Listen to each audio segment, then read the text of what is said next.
Good day, mga chong! Ngayong araw, magluluto tayo ng fried pork belly. Una sa lahat nagpapasalamat po ako sa inyong suporta. Sana hindi kayo magsawang sumuporta.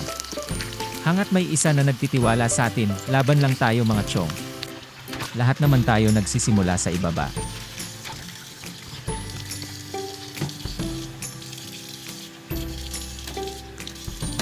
Simulan na natin. Una, hugasan muna natin at i-slice. Pagkatapos timplahan na natin ng pampalasa, lagyan lang natin ng salt, himasin, para pumasok sa karne. Maglagay na din tayo ng garlic, vinegar, ground pepper. I-mix lang natin para kumapit yung mga nilagay natin na pampalasa.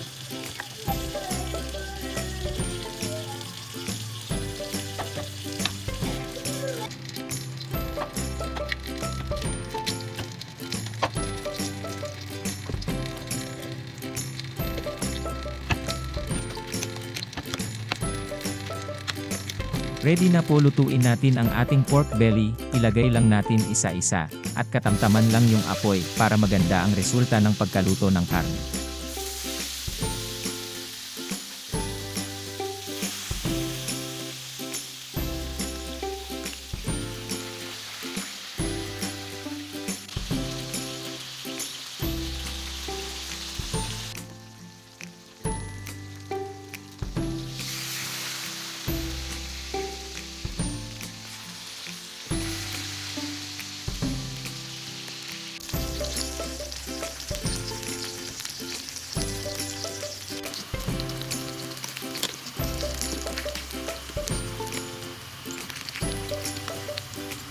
Ito na po ang resulta, super crispy na po, pwede na po natin ito hanguin.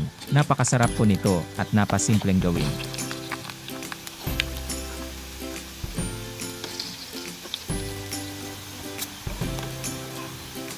Ready to serve na po ang ating fried pork belly. Yon lamang po. Maraming salamat.